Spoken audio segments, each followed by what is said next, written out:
A graça e a paz do Senhor Jesus, queridos irmãos, uma alegria estar mais uma vez aqui. Hoje é sexta-feira, o último dia da nossa, vamos chamar assim, a nossa Semana da Tecnologia e das Mídias Sociais. Ontem foi muito bacana, nós tivemos muitas participações e alguns pastores não conseguiram fazer as suas perguntas, porque, obviamente, nos faltou tempo, mas hoje eu vou deixar um tempo no final, se você quiser compartilhar algo, fazer alguma pergunta, vamos ter esse tempinho também. Também fiquei muito feliz com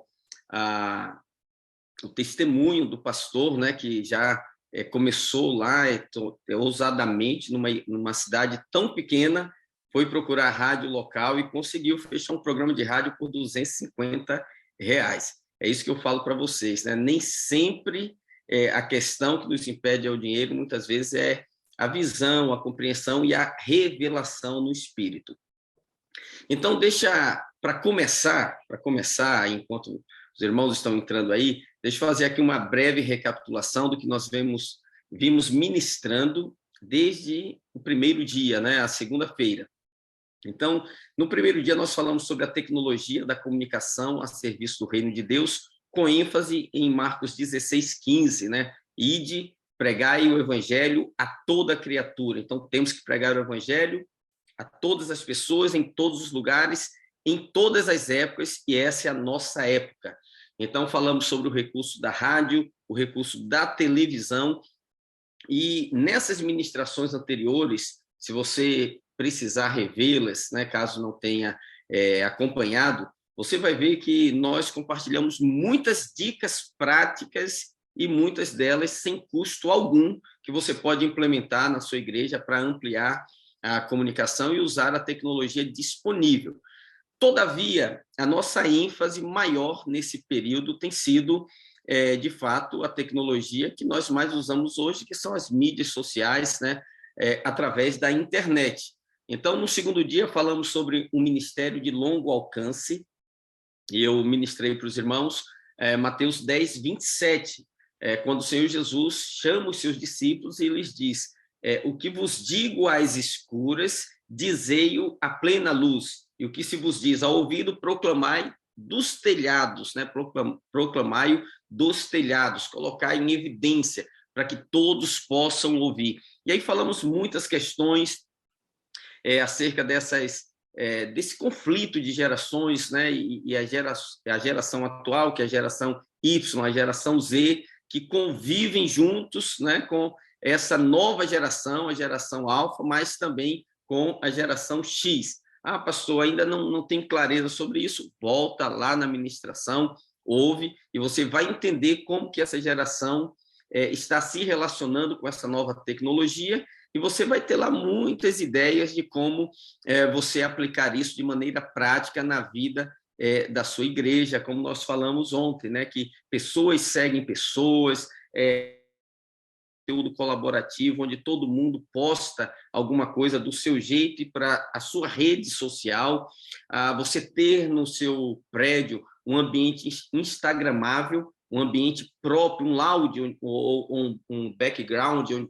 onde as pessoas possam tirar fotos e marcar o seu prédio, marcar o local de reunião e assim atrair novas pessoas, produção de pequenos vídeos de impacto também, para que os irmãos possam reproduzir esses vídeos curtos, eles têm muita visualização.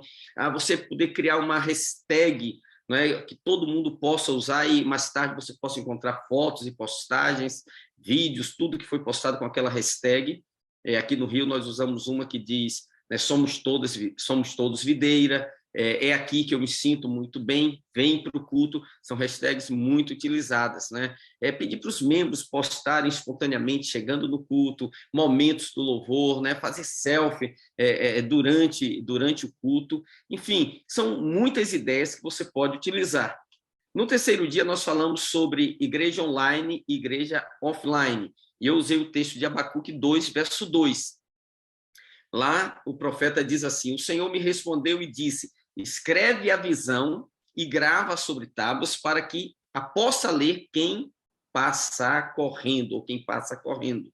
É interessante que no hebraico, essa expressão ela tem dois significados. que faça correr quem leia e quem passa correndo consiga ler. Então, é a característica da nossa geração, que é muito rápida, está na correria, sempre correndo de um lado para o outro, ele precisa ver publicações rápidas, objetivas, não é, diretas, que possam ser capazes de ler. A nossa geração não é uma geração que se debruça em textos muito longos e em coisas muito profundas, então nós temos que também aprender a lidar com essa geração. Então, a minha proposta aqui é que você pense no ministério híbrido, né? Onde você possa conjugar o online e o offline, e isso é plenamente possível. E o desafio mais ousado que eu fiz aos irmãos é você pensar em começar um campus online, onde você vai ter como extensão do seu rebanho pessoas que estão geograficamente distantes e que podem ser acompanhadas e apacentadas por você até que seja possível ter uma célula presencial ou um projeto de plantação de igreja com o envio de um obreiro. Então, são muitas as possibilidades que a igreja tem, que o pastor tem, não é, nesse universo tecnológico, ok? Coloca também, começa a montar na sua igreja uma equipe de comunicação, onde você tem um irmão com um bom celular, não precisa nem ser uma câmera profissional, mas um bom celular, um bom smartphone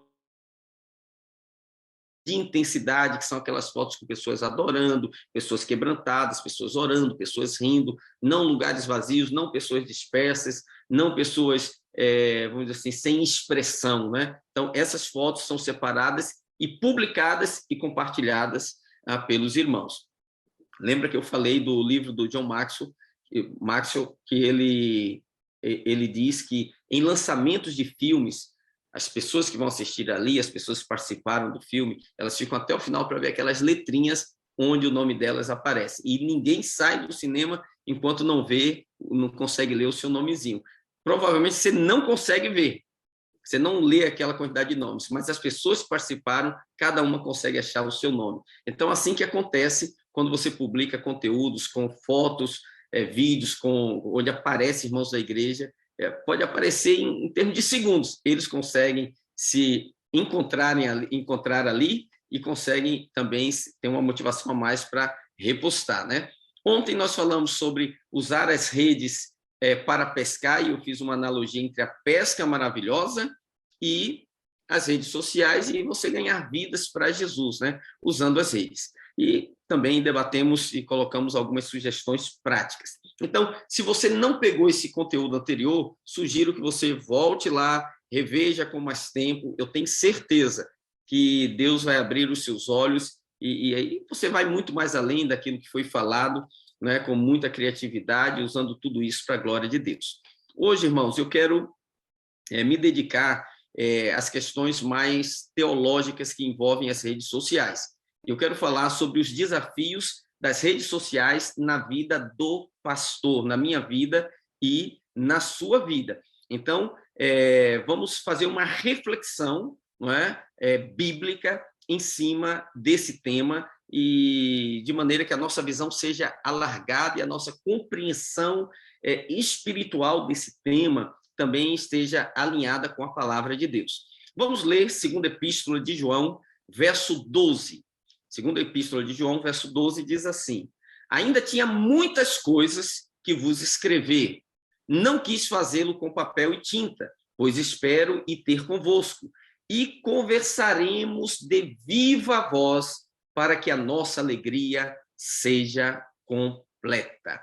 Nós sabemos que essa 2ª carta de João, quando ela foi escrita originalmente, ela era um papiro de 20 por 25 centímetros, não mais do que isso, talvez, né, uma folha desse tamanho aqui, um pouquinho maior, né, 20 por 25, um pouquinho maior, mais retangular do que essa, quase, vamos dizer assim, um folheto.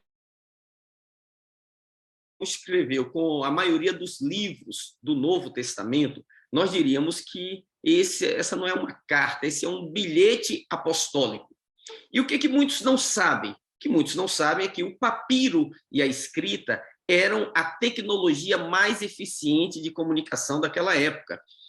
Imagine que pessoas viveram sem ter a escrita, sem ter o alfabeto, e ele foi se desenvolvendo, né, ao longo do tempo e foi também se desenvolvendo em outras culturas, como na cultura grega, né, até que o alfabeto grego, que o apóstolo João utilizou para escrever, e também o papiro, que já era, né, já era o pergaminho, né, que já era o material de escrita da sua época. Então, na impossibilidade dele estar presente, as cartas eram, vamos dizer assim, um meio mais eficiente de comunicar de maneira rápida e abrangente. Rápida porque não era demorado o pastor chegar? Era demorado, mas era rápida porque conseguia chegar antes da presença do apóstolo. E por que era abrangente? Porque o apóstolo não ia em todas as igrejas, mas essa carta circulava, ela chegava muitas vezes onde ele não tinha condição de ir. Então, hoje, a tecnologia da carta não é mais utilizada da maneira que era no primeiro século, porque de lá para cá muitas tecnologias têm surgido, a imprensa na Idade Média, e de lá para cá, não outras tecnologias de comunicação, o rádio, a televisão, a própria internet, e hoje, com essa ênfase nas mídias sociais. E a pergunta que eu quero fazer para você é: como é que nós, pastores, lidamos com as tecnologias atuais e, mais especificamente, com as redes sociais? Então, existe um autor britânico, que ele é também um comediante e escritor de vários livros, chamado Douglas Adams. Ele escreveu um livro chamado Mochileiro das Galáxias. E, nesse livro, ele propõe um conjunto de regras que eu quero colocar para você. Ele diz assim: olha, eu criei um conjunto de regras que descrevem as nossas reações às novas tecnologias. E quais são essas regras? Então, ele coloca assim: olha, tudo o que já está no mundo, tudo que já está no mundo quando você nasce é normal, corriqueiro, e nada mais do que parte normal da maneira como o mundo funciona. Número 2, tudo que é inventado dos seus 15 a 35 anos é novo. Coloca isso no seu coração. É empolgante e revolucionário, e pode, inclusive, se tornar a sua carreira profissional. Mas olha o que ele diz como terceira regra: tudo que é inventado vai contra a ordem natural das coisas. E aqui você entende o porquê, né, de um pastor tão jovem quanto o Vinícius, lá de Boston, ontem está fazendo a colocação, né, dessa resistência de alguns irmãos no uso da tecnologia para a igreja. Por quê? Porque eles converteram, alguns deles converteram, alguns deles participaram de igreja onde isso surgiu depois dos seus 35 anos. Antes não era assim. Então, é natural, né, que isso para ele vai contra a ordem natural da sua própria vida. Então, essa resistência é algo natural. Então, nós, pastores, também estamos incluídos nessa regra. E Adams, se ele estiver certo nessas regras que ele colocou, nós vamos encontrar aqui, então, a explicação por que nós resistimos tanto ao novo, e também porque nós levamos tanto tempo para nos adaptarmos às novas estratégias como instrumento de desenvolvimento do nosso ministério, que é o nosso caso aqui. Agora, além desse desafio de adaptação a essas novas formas de trabalho, essas modernas tecnologias, então, nós também temos outros desafios como pastor, ou como pastores. E quais são esses desafios que eu quero colocar para você? Primeiro deles, as redes sociais democratizaram o conhecimento. Então, esse é o primeiro desafio. Antigamente, só um grupo muito privilegiado de pessoas da sociedade tinha acesso a algumas informações. Hoje não, esse conhecimento ele está disponível a qualquer pessoa que deseje buscar, né, usando os meios tecnológicos. Então, isso é uma bênção? É uma bênção. Por quê? Porque mesmo quem mora em uma cidade sem uma grande biblioteca, mesmo quem não cursou um seminário teológico, mesmo quem não tem acesso a determinados livros e até mesmo a outros idiomas, consegue, com a ajuda do Google, chegar, né, à fonte da informação que ele busca e até além do conhecimento daquilo que está sendo ensinado. Então, se de um lado isso facilitou demais o trabalho do pastor, principalmente na preparação de sermões, que imagine, quando eu comecei a pregar, para estudar determinado tema, era uma série de livros e comentários e dicionários, concordâncias bíblicas. Quando eu dizia assim, irmão, essa expressão não temas tem ela 366 vezes na Bíblia, para o ano bissexto, né? E o pessoal ficava, como é que ele descobriu isso? Eu contava ali na concordância, buscava em mais de uma versão, quantas vezes não tem, mas não tem mais, não é? Para poder dar essa informação. Hoje não, eu dou uma gulgada ali e vai aparecer para mim, não é? Obviamente, não de maneira tão simplificada como eu estou colocando, mas quem sabe utilizar vai encontrar isso assim, em minutos, essa informação. Então, isso facilitou demais. Você pode preparar um sermão hoje sem livro físico, não é? Só com internet e um computador. Mas surgiu outro desafio, que é o fato de que essa informação não está disponível só para mim, nem só para você, ela está disponível para todos os membros da nossa igreja. Então, se o pastor prega e na sua pregação ele faz uma citação errada, ou ele fala algo novo que ninguém nunca ouviu, a pessoa, na mesma hora que ele está pregando, pesquisa lá e vai conferir se a informação que ele falou é verídica, se aquele fato que ele disse aconteceu realmente. Então, imagine que o pastor está pregando e durante a pregação ele diz assim, é como o orvalho que desce do Monte Hermon. O Monte Hermon é um monte muito grande que tem cerca de 4.000 metros de altura.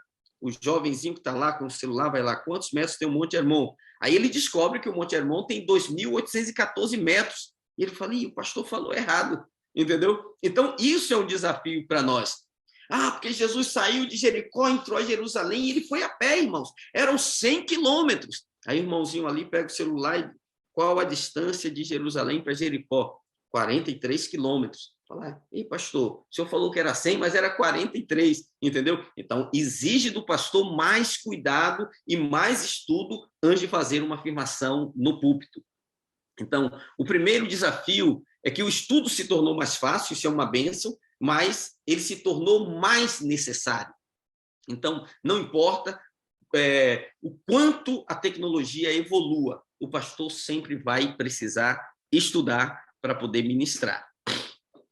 Segundo desafio, as redes sociais mudaram o conceito do que é verdade. Então, vou te fazer uma pergunta. Como nós conhecemos a verdade sobre algo? Bom, depende de onde você está fazendo a sua pesquisa. Se você estiver fazendo a sua pesquisa em um determinado ambiente, você pode chegar a uma conclusão completamente diferente. Então, antigamente, a gente pesquisava na Barça. A Barça era o nosso meio de pesquisa, ou as grandes enciclopédias da época, Delta Larousse, né, e outras. Então, se você for pesquisar na Barça, ela vai dizer que a verdade é o que um expert fala, o que um especialista estudou e definiu como um conceito sobre aquele assunto. Então, na década de 80, né, quem queria ter segurança de uma informação ia para uma dessas enciclopédias, pesquisava, a mais famosa era a Barça, e ali tinha a definição de um especialista, e aquilo era recebido por todo mundo como verdade. Hoje, a grande fonte de pesquisa é a Wikipédia, ou Wikipedia, enciclopédia virtual. E aí tem uma questão. A Wikipédia ela foi desenvolvida através de conteúdo colaborativo, onde todo mundo edita e fala ali o que ele tem de conhecimento e de entendimento sobre um determinado assunto. Então, qual é a ideologia atrás da Wikipédia? A verdade é o senso comum. Se todo mundo está falando algo, todo mundo está afirmando algo, aquilo é tido como verdade. Veja como está mudando o conceito. Agora, se você for no Google pesquisar alguma coisa, imagine que você queira saber o significado da palavra justificação. Você bota lá, o que significa justificação? O que vai aparecer primeiro para você? Aquele site que pagou para aparecer no top, para aparecer primeiro. Então, quando você lê o que ele escreveu sobre justificação, o que está determinando a verdade desse conceito? Quem pagou está determinando a resposta à sua pergunta. Assim, de maneira, vamos dizer assim, mercenária, o algoritmo do Google vai lhe apresentar aquela resposta como sendo a melhor resposta. E pode não ser.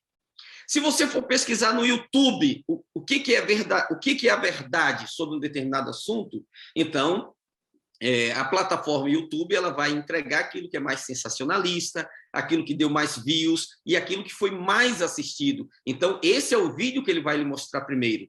O problema, nós temos um problema aí, é que os vídeos que fazem mais sucesso no YouTube nem sempre são os melhores conteúdos. Às vezes você posta um conteúdo assim profundo, com muito estudo, de grande valor, que poderia agregar muito às pessoas, e ele tem lá centenas de views. 500, 600, não é? E um rapaz canta desentoado lá, para nossa alegria, e alcança milhões de visualizações. E quando você vai pescar lá, pesquisar, né? O que é a alegria do Senhor? O que vai aparecer primeiro? O vídeo engraçado do rapaz cantando desentoado com a sua família, entende? Então, às vezes você não entende isso. Poxa, eu preparei um negócio tão bacana, quase ninguém assistiu. O garoto tropeçou com um copo de leite e milhões de pessoas visualizaram aquilo, ou alguém que falou errado, enfim, entende? Então, veja como que o conceito de verdade está sendo modificado. A outra fonte de pesquisa é o Facebook. O que é a verdade para o Facebook? Então, primeiro, ele vai mostrar para você aquilo que os seus amigos compartilham como sendo verdade. Então, o Facebook ele fecha você dentro de um ecossistema social e a verdade passa a ser o que os seus amigos falam. Então, ele vai te dar aquilo, vai te entregar aquilo como conteúdo. Ele não mostra o que você quer ver, ele mostra o que ele entende que você quer ver. Então, por exemplo, se você é uma pessoa de direita, né, politicamente de direita, e você vai pesquisar sobre política, só vai aparecer conteúdo de direita. Se você for uma pessoa de esquerda, só vai aparecer conteúdo de esquerda. E aí você fica com aquela impressão de que o mundo todo você não é. É porque o algoritmo já identificou o que é que você gosta. E o Instagram, o que ele vai lhe mostrar como verdade? Aquilo que é bonito aos olhos, aquilo que é mais visual, aquilo que é mais apresentável, é aquele camarada indo para a academia, aquele prato de saladas coloridos, né? Aquela família feliz em volta da mesa. Então, observe que todas essas redes sociais elas têm uma ideologia por trás que está falando o que é verdade para você. E isso se torna um desafio muito grande para o pastor. Por quê? Porque muitas vezes o que você vai encontrar como resposta vai contra a nossa fé, vai contra os valores judaicos cristãos, os valores da palavra de Deus, e por isso você tem que ser cauteloso para você não dar crédito a todo espírito, como diz o apóstolo João, mas provar se é de Deus ou se não é aquilo que você está lendo e aquilo que você está assistindo. Então, vamos ver 1 João 4:1. Ele diz assim, amados, não deis crédito a qualquer espírito, antes provai os espíritos se procedem de Deus, porque muitos falsos profetas têm saído pelo mundo afora. Então, a internet também é um antro de mentiras. Não acredite em tudo que está postado e em tudo que você lê e vê na internet, ok? Seja cauteloso, ouça o conselho do apóstolo lá do primeiro século, que serve para nós hoje. Terceiro desafio. As redes sociais podem definir aquilo que você se torna. Irmão, vou fazer uma afirmação muito forte agora. E eu quero que você receba isso no seu espírito. E você passe isso para a igreja. Aquilo que você curte é aquilo que você se torna.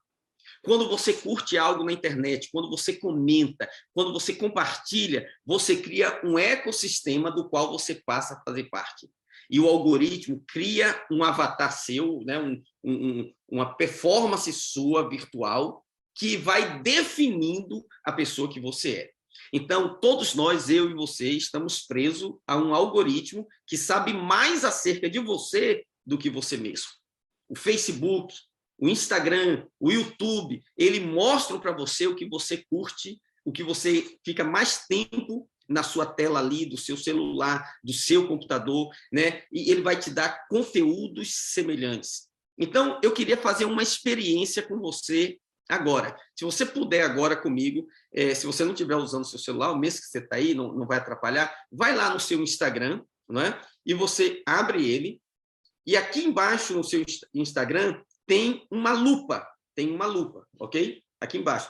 Clica nessa lupa. O que aparecer primeiro é o que o algoritmo entende que é o seu interesse, é o que você mais gosta, é o que ele entende que é o seu perfil. Entende o que eu estou falando? Então, se aparece muito conteúdo fútil, engraçado, é porque você curte muito esses vídeos. Mesmo que você não curte, mas você vê e ele sabe que você está assistindo. Se aparecem muitas questões políticas, é porque você é uma pessoa que curte muito conteúdos políticos. Se aparecem muitas coisas religiosas, é porque é isso que você curte. Isso aqui é um termômetro para todos nós, ok? Então, quando você vê um vídeo do gatinho bonitinho e você curte, o Facebook, o Instagram, o YouTube, entende que você gosta de gatinhos bonitinhos e passa a mandar mais vídeos de gatinhos para você, ok? E você vai ter cada vez mais videozinhos engraçadinhos de gatinhos. Então, por isso, se você decide assistir determinado conteúdo, isso é o que acontece, por exemplo, com pessoas que ficam aprisionadas, né, enredadas com a pornografia. Ela vai sendo moldada, a sua visão vai sendo moldada, e a sua visão de Deus, de si mesmo, do ministério, é aquilo que você está consumindo. Pastor, qual é o nosso desafio? É sermos cautelosos para não nos deixar moldar pelas redes sociais, mas usar de maneira sábia, sensata e para a glória de Deus. Amém? Romanos capítulo 12, verso 2 diz: e não vos conformeis com este mundo, mas transformai-vos pela renovação do vosso entendimento. Ok? Não se conforme. Não tome a forma desse mundo.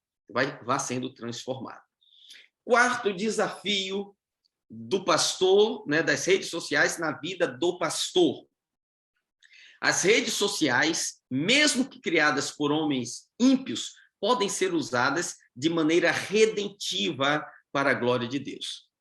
Irmãos, nós vamos perceber que, ao longo da Bíblia, Deus se utilizou da tecnologia disponível de cada época de forma redentiva. Mesmo aquelas que foram criadas por homens caídos, ímpios, né? Inimigos de Deus. Um exemplo muito claro, nós vamos ver aqui em Gênesis 4, de 17 a 21. Gênesis 4, 17 a 21 diz assim: e coabitou Caim com sua mulher, ela concebeu e deu à luz a Enoque. Caim edificou uma cidade. Ele chamou Enoque o nome de seu filho. Então, aqui nós já temos a primeira tecnologia, que é a tecnologia da engenharia, né? E a Enoque nasceu Irade. Irade gerou a Meujael. Meujael a Metusael. E Metusael a Lameque. Lameque tomou para si duas esposas, o primeiro polígamo, né? O nome de uma era Ada e a outra se chamava Zilá. Ada deu à luz a Jabal, e este foi o pai dos que habitam em tendas e possuem gado. O nome de seu irmão era Jubal, este foi o pai de todos que tocam harpa e flauta. Zilá, por sua vez, deu luz a Tubal-Caim, artífice de todo instrumento cortante de bronze. Então, aqui nós vamos encontrar a criação de diversas tecnologias. Nós encontramos aqui a engenharia civil. Essa tecnologia, ela inicia-se com Caim, filho de Enoque, que edificou uma cidade. Mais tarde, Nimrod vai utilizar essa tecnologia de um homem caído, inimigo de Deus, para criar o quê? A Torre de Babel. E Deus vai pegar essa tecnologia de maneira redentiva e vai usá-la para edificar o Templo de Salomão, onde ele deveria receber adoração. Então, você vê Deus usando uma tecnologia caída para a sua glória.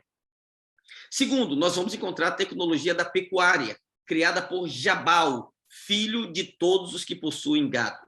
Jabal era ímpio? Era, mas ele desenvolve algo que mais tarde nós vamos encontrar os patriarcas, Abraão, Isaque, Jacó, né?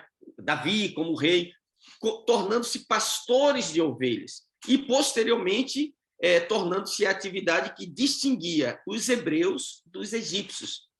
Então, mais uma vez, Deus vai pegar algo criado por um homem ímpio de maneira redentiva, porque é dessa tecnologia que vai surgir, que vai ser utilizada para o sacrifício que apontava para Cristo Jesus. Nós vamos encontrar a terceira tecnologia aí, que é a musicologia. A musicologia foi uma tecnologia criada por Jubal. Então, é Jabal, Jubal e Tubal-Caim, né, os filhos de Lameque. Ele foi pai de todos que tocam harpa e flauta. E nós vamos ver mais tarde Davi utilizando esses dois mecanismos, esses dois instrumentos, de maneira redentiva, introduzindo-os no culto ao Senhor, tanto a harpa quanto a flauta. E nós vamos encontrar aqui a quarta tecnologia, que é a metalurgia. O terceiro filho de Lameque, Tubal-Caim, desenvolveu a tecnologia de todo instrumento cortante de bronze e também de ferro. Mais tarde, nós vamos ver esses instrumentos sendo utilizados para a circuncisão, que era símbolo da aliança, cortante, instrumentos cortantes, né, para o sacrifício do cordeiro, o cutelo, usado pelos sacerdotes, e para a defesa de Jerusalém, que eram os instrumentos de guerra, que foram amplamente utilizados, espadas, escudos, né, por Davi. Então, toda essa tecnologia foi criada por homens ímpios, mas usadas de maneira redentiva por pessoas que temiam ao Senhor. Todavia, queridos, o principal, ou a principal de todas as mudanças acontecem na cruz e com a cruz. A cruz é o maior REC da história. A cruz é o instrumento de tecnologia humana mais humilhante, mais mortal, inventado pelo homem, criado à imagem de Deus, mas para matar o homem de maneira deplorável. Então, nós podemos dizer que a cruz era um instrumento de morte, era um instrumento de maldição, e Deus pega essa tecnologia criada pelo homem para a morte e a transforma de maneira redentiva para salvar o próprio homem. Olha que coisa maravilhosa. Ele deu um reboot no sistema e disse, agora a nova em ordem, e eu vou usar o veneno da serpente para fazer o soro antiofídico. Assim, ele pegou algo que era símbolo de maldição e transformou em instrumento de redenção. Veja como nós podemos pegar toda essa tecnologia criada por homens com uma mentalidade mundana, que a gente sabe que está cumprindo uma agenda maligna, e toda essa tecnologia vai ser utilizada pelo anticristo, não tenham dúvida disso, mas nós podemos usá-la para a glória de Deus, para a salvação dos homens. Amém? Quinto desafio do pastor. As redes sociais não substituem a presença. E nesse ponto, eu gostaria de voltar ao texto que nós utilizamos inicialmente. Segunda Epístola de João, verso 12. Ele diz assim, ainda tinha muitas coisas que vos escrever. Não quis fazê-lo com papel e tinta, mas espero e ter convosco, e conversaremos de viva voz. Uma outra versão diz face a face, tete a tete, para que a nossa alegria seja completa. Vamos lá, vamos entender o ambiente histórico quando esse bilhete joanino foi produzido. Quando João escreveu essa pequena carta, o gnosticismo pregava que Cristo não era realmente uma pessoa de carne e osso. Então, os gnósticos, eles criam que Cristo era uma aparição apenas espiritual. Eles entendiam que Cristo não era humano, ele era, vamos dizer assim, como diziam os nordestinos, né? Uma visagem, né? Uma aparição, mas aquele sofrimento, de fato, não foi em carne. E a questão que João vai colocar aqui na sua primeira e também na segunda carta é como você se relaciona com aquilo que não é humano. Como é que você se relacionaria com aquilo que parece humano, ou seja, com uma inteligência artificial? Eu não sei se você assistiu aquele filme Eu, Robô, com Will Smith, e nesse filme, Will Smith pergunta ao robô, assentado numa cena que ele está sentado à mesa, ele pergunta assim, você é capaz de compor uma sinfonia, de fazer uma poesia, como os humanos são capazes de fazer? E o robô responde para ele, você é. E a resposta do robô mostra que ele desenvolveu uma inteligência que, mesmo que ele não pudesse compor uma sinfonia, ele era capaz de fazer um questionamento que o Will Smith nem ao menos considerou. Então, o enredo do filme, ele sai do controle humano, né, para o qual ele foi programado, e ele começa a ter, vamos dizer assim, uma vida independente, uma vontade própria, né? Então, aquilo que por muitos anos nós assistimos nos filmes de ficção, irmãos, vou te falar aqui, diante de Deus, já se tornou uma realidade nos nossos dias. E a pergunta que nós temos que fazer é: como o pastor vai se relacionar com aquilo que parece humano, mas não é? Os gnósticos, eles enfatizavam o aspecto físico, né? Eles diziam, o físico é mau e o abstrato espiritual é bom. Então, eles enfatizavam que o contato com aquilo que é material, que é tangível, é ruim, é maléfico para a nossa vida, mas com aquilo que é abstrato, é bom. E as mídias sociais são exatamente isso. Elas são um contato distante com aquilo que parece humano, com aquilo que parece real, mas é abstrato. Então, quando eu uso as mídias sociais, eu estou me relacionando com algo que não é 100% real, que não é físico. Eu estou interagindo, eu falo, eu ouço, mas ainda é uma abstração, ok? Como assim, pastor? Vou te dar um exemplo. Você pode até salivar ao ver determinado alimento, mas você não pode ser nutrido apreciando pela internet, mesmo que você mergulhe no mundo do metaverso, né? que une essa realidade, esses dois universos, o físico e o virtual. Lá você participa de tudo. Você não pode ser nutrido comendo uma pizza no metaverso, por exemplo. Okay?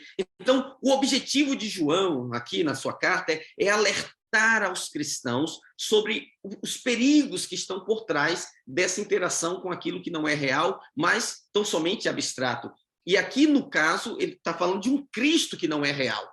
Não está falando de tecnologia, está falando de um Cristo que não é real. 1 de João 4, de 1 a 6, ele diz assim, vamos ler aqui só os 2 versos primeiros. Ele diz assim, amados, não deis crédito a qualquer espírito, antes provai os espíritos se procedem de Deus, porque muitos falsos profetas têm saído pelo mundo afora.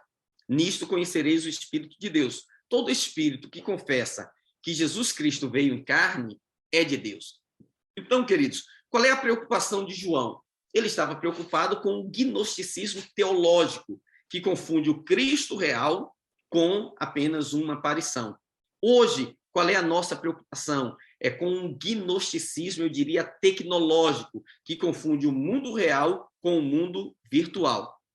Então, João estava preocupado como é que nós iríamos abraçar esse Cristo. E ele vai se utilizar aqui do mecanismo, né, mais rápido para instruir a igreja, para combater aquela heresia que era o papiro e a escrita. Era a tecnologia da sua época, era o meio de comunicação mais eficiente. No entanto, mesmo utilizando o meio mais eficiente, ele diz que tem um limite. Qual é o limite? Ele diz, há coisas que eu só posso falar pessoalmente.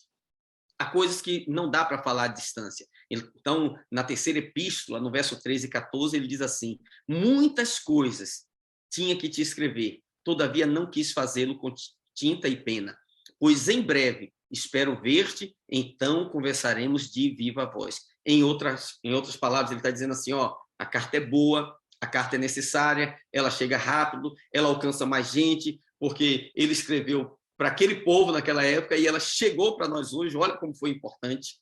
Então, mas ele diz assim, dependendo da forma que a pessoa lê, a interpretação pode ser diferente. Você conhece aquela história do filho que manda um bilhete para o pai, um telegrama, né, na época do telegrama, e ele tem pouco recurso, o telegrama era por caractere, então ele faz muito curto. Ele diz assim, pai, manda dinheiro. E o pai pega aquela mensagem do filho e lê para a mãe, revoltada, ele diz, olha só, tanto tempo sem me mandar uma mensagem, olha a mensagem que ele fala, pai, manda dinheiro. E a mãe diz assim, deixa eu ver aqui a mensagem. E pega aquela mensagem e vai reler, né? Ela disse, não, ele não escreveu assim, ele escreveu assim, pai, manda dinheiro, é uma súplica, ele está precisando. Então, você vai ver isso no Novo Testamento, as próprias cartas de Paulo, muitas vezes eram lidas de maneira agressiva, e os coríntios, né, dizem que a presença dele não era tão forte quanto as suas cartas, porque era a maneira como eram lidas. Então, o mesmo acontece quando você posta. Você postou algo, alguém pode interpretar de maneira diferente da intenção que você escreveu. E João está falando assim, olha, ainda falta um toque de pessoalidade, mas eu espero ter convosco e eu vou falar face a face. Então, vamos botar aqui uma máxima, né? A mídia social não substitui a presença. É bom receber uma mensagem, mas nada se compara a você sentar com alguém à mesa, né, e ter um momento de comunhão com ela. Nós vamos ver um exemplo disso em João 11, na doença e morte de Lázaro. Quando Lázaro estava doente, as irmãs de Lázaro mandaram uma mensagem para ele, mandaram um WhatsApp. Teu amigo Lázaro, aquele a quem tu amas, está doente. Jesus respondeu, a Bíblia diz lá em João 11:4, né, que Jesus respondeu, mandou a mensagem para ele, olha, essa doença, não fica preocupado não, que não é para a morte, ele vai ficar bem. Mandou um WhatsApp. O que aconteceu? Lázaro morreu. Depois Jesus foi visitar. E o que aconteceu quando Jesus foi visitar? Lázaro ressuscitou. Por que muitas vezes as pessoas morrem espiritualmente? Porque a gente se limita ao virtual, manda uma mensagem, um WhatsApp, e o cara naufraga. Mas se você for visitá-lo, ele vai ressuscitar. Por quê, irmãos? Porque é verdadeira alegria. O próprio Deus na Bíblia, ele se revelou teofanicamente no Antigo Testamento, mas ele foi pouco a pouco mostrando o seu rosto até se encarnar de maneira plena. O Verbo se fez carne, habitou entre nós e vimos a sua glória, como a glória do unigênito do Pai. Quem viu a Cristo, viu o rosto de Deus. Amém? E quando Jesus fica aqui presencialmente mostrando a cara de Deus, um dia ele precisa ir. O que ele faz? Ele manda uma mensagem dos céus? Não. Ele diz, quando eu chegar lá, eu vou mandar outro igual a mim. Ele manda outra pessoa, ele manda o Espírito Santo, ele não manda uma mensagem. Então, um dia, Deus mostrou a sua face em Cristo. E a promessa dele hoje, para nós cristãos, é que um dia nós o veremos face a face, e isso nada pode substituir. Então, portanto, quando você pensar no trabalho pastoral, lembre-se do que eu vou falar agora aqui para você. Primeiro, as mídias sociais são muito úteis na urgência e na abrangência. O alcance delas nunca vai se comparar ao seu alcance falando pessoalmente, mas elas continuarão incompletas na presença. Tem momentos que você precisa estar, amém? E tem coisas que você tem que falar presencialmente. Segundo, você pode ouvir todos os dias grandes pregadores, mas você ainda vai ser um desconhecido deles. Mas você pode ser conhecido pelo pastor da igreja local. Então, ensine isso aos seus membros.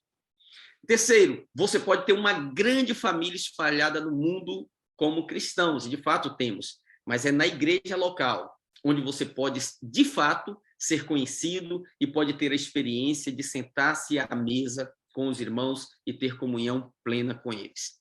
Quarto, uma mensagem ou um áudio, né, mesmo no WhatsApp, numa emergência, vai servir. Mas, se um irmão está naufragando na fé, nada se comparará a uma visita pessoal. Fazer até uma videoconferência bacana, mandar um áudio no WhatsApp tem o seu valor, nada se compara a você pessoalmente, a probabilidade de resgatá-lo é muito maior. Quinto, não importa quantos amigos você possui no Facebook, nem quantos mil seguidores você possa ter no seu Instagram. Quando você morrer, você tem que ter pelo menos 6 pessoas presentes. Entendeu, né? Porque o caixão tem que ter 6 pessoas para carregar. Então, não fica muito iludido com aquilo ali. E eu quero concluir para você fazendo algumas considerações para a sua reflexão. Primeiro, use toda a tecnologia disponível para cumprir o chamado de Deus em sua vida. Segundo, lance mão dos recursos das mídias sociais para aumentar o alcance do seu ministério. Seu ministério pode ter um alcance muito maior, muito mais abrangente, se você seguir as dicas e orientações que nós passamos para você. Estabeleça um modelo de ministério híbrido, onde o online e o offline possam trabalhar juntos, amém? Vai ser muito mais eficiente. O online expande, o offline consolida. O offline estabelece, o online dispara, lança a flecha, né, para que possa ter um maior alcance. Quarto, proclame dos telhados o que o Senhor tem lhe falado ao pé do ouvido e alcance as massas. Leia na Bíblia que muitas vezes Jesus estava com as multidões ame as multidões, não se limite àquelas dezenas ou centenas de pessoas que estão no seu prédio. Você pode alcançar mais gente através das redes sociais. Quinto, crie um movimento online em sua igreja, promovendo pequenas ações nas redes sociais, com ajuda, com o envolvimento de todos os irmãos. Ok? Essas são as minhas dicas para você. Mas, lembre-se que foi Jesus quem criou a maior rede social que jamais existiu. Claro, ele não criou uma rede digital, não confunda rede digital com rede social, mas ele criou a maior rede social. E a maior rede social, sabe qual é? É a igreja. As mídias digitais, elas nos conectam com as pessoas da nossa geração, mas a igreja, ela nos conecta com irmãos do presente, do passado e do futuro. Ela nos conecta com irmãos que estão em outros países, em outros continentes e que viveram em outras épocas. Isso as mídias digitais não conseguem fazer essa última parte. Então, por essa rede social, nós estamos conectados com Abraão, com Isaac, com Jacó e também com o próprio Cristo. Por isso, entendemos que, mesmo utilizando todos os recursos tecnológicos que estão disponíveis, não há substituto para a igreja. A igreja é a maior rede social unida por um vínculo mais perene e mais profundo do que uma curtida no Facebook. Observe o que o apóstolo João fala. 1 de João 1, verso 1. O que era desde o princípio, o que ouvimos, o que vimos com os nossos olhos, o que temos contemplado e as nossas mãos tocaram da palavra da vida. O que João está dizendo? Ele está dizendo que, assim como é perigoso a nossa alma se relacionar com um Cristo que não é real, é perigoso igualmente você se relacionar com aquilo que parece, mas que não é real. É um Cristo que você não pode tocar, é um Cristo que você não pode se relacionar. Ele diz que as nossas mãos tocaram. Aí alguém pergunta, pastor, mas como que nós podemos tocar em Cristo hoje? Vou te dizer, a igreja é o corpo vivo de Cristo. Quando você congrega, você toca o corpo de Cristo. O mundo clama por uma rede social que lhe supra. Vamos apresentar ao mundo, através da mídia digital, uma rede social que o mundo jamais viu, que é a igreja do Senhor. Amém! Glória a Deus! Aleluia! Irmãos, estamos chegando ao final dessa nossa semana tecnológica, semana digital, e eu quero abrir aqui, se alguém tem alguma consideração, alguma pergunta. Sei que hoje eu fui mais teológico na abordagem, mas julgo que é necessária, sim, para todos nós. E vamos abrir aqui, não é? Aqueles que não fizeram pergunta ontem, se quiserem hoje, estou disponível aqui para compartilhar com os irmãos. Vamos lá, pastor Calixto Abdala. Pastor, eu fiz pergunta ontem, eu só quero te agradecer. É extremamente inspirativo e essa característica, você foi tecnologicamente espiritual. É verdade, é verdade. A verdade tem que ser dita. Você trouxe o contexto bíblico e ressaltou pontos fundamentais para que nós possamos, de fato, manter o nosso relacionamento, né? A pergunta, eu ministrei sobre esse texto de João que você falou aí, sobre o fato de que nós estamos falando daquilo que nós vimos, que nós tocamos, que nós sentimos, o relacionamento com Cristo. E essa questão, que tem muita gente, de fato, pregando que não precisa mais estar junto, realmente é uma obra do inferno, e nós temos tido muita dificuldade com isso aqui. Pessoas que se afastaram, né? Essa liderança que tem sido fora da igreja, sem cada um liderando por si mesmo, parecendo tempo de juízes, cada um fazia o que queria. Então, tudo isso nós precisamos de fato, mas a forma de fazer, precisamos combater, mas a forma de fazer é essa forma que é sutil, a maneira de tocarmos os irmãos com a palavra, com o Espírito, né? Falando de forma, você se indignar, a nossa luta não é contra carne e sangue, né? Mas é contra os principados e potestades, contra esses governos do mal que atuam no mundo e atuam com sutileza. Então, eu quero te agradecer, porque eu vou rever todos os vídeos, né? Eu tive algumas dificuldades nos primeiros, por causa de reuniões que eu tive, mas eu vou rever todos, vou prestar muita atenção e quero me expandir nisso aí, com certeza, né? Contrariando a máxima, né? Eu estou com 60 anos, ou seja, foi bem depois dos 35 isso apareceu na minha vida, mas eu quero, porque o evangelho é renovação, né, pastor? O evangelho é renovação. Eu quero me renovar e quero te agradecer por essa inspiração tão tremenda que você nos proporcionou aqui, viu? Muito obrigado de coração, agradeço mesmo. Amém, pastor Calixto, muito obrigado aí pelas suas palavras generosas, né? Realmente, para nós é um desafio muito grande. Eu também estou naquele grupo ali, porque muita coisa aconteceu depois dos 35, né? Eu acho que tem uma galera aí que tem mais de 35, quem tem mais de 35 aí, ó, faz um sinal aí, né? Então, assim, é um desafio muito grande para nós, mas, ao mesmo tempo, né, a gente tem aí a graça do Senhor, as coisas estão muito, assim, indutivas, tem coisas que você aprende, às vezes você fala assim, mas não tem, pastor. Às vezes você senta lá com o seu neto, o seu filho, não é 5 minutinhos, ele fala, pai, é assim. E você aprende, uma vez que você aprendeu, vai embora. Né? Então, assim, não tem mais como nós nos desvincularmos, né, dessa tecnologia. Eu vi uma live do André Valadão com o pastor Márcio, ensinando para ele como é que faz para compartilhar a live. Ele não sabia qual era o botãozinho que tinha que apertar. Então, um homem de Deus, que nem o pastor Márcio, com tanta profundidade, com tanta santidade, se voltando para isso, para nós é um exemplo de fato de que nós precisamos fazer isso, com certeza. Amém, irmãos, amém. Obrigado, pastorzão. Obrigado, irmãos. Quero agradecer, né, primeiramente aí o pastor Aloísio por essa oportunidade, né, dessa semana inteira de mentoria. Para mim é um privilégio muito grande. Agradecer a todos os pastores que têm nos acompanhado ao vivo e aqueles que vão assistir depois também. E dizer que eu estou aqui para servir o corpo, me sinto privilegiado em fazer parte dessa obra, né? Amo a videira, né? Assim, meu coração é um com o pastor Aloísio, estou unido e vinculado espiritualmente. Eu sempre digo a ele que a minha alma se conectou a dele, igual a de Jonatas, a alma de Jonas, a alma de Davi.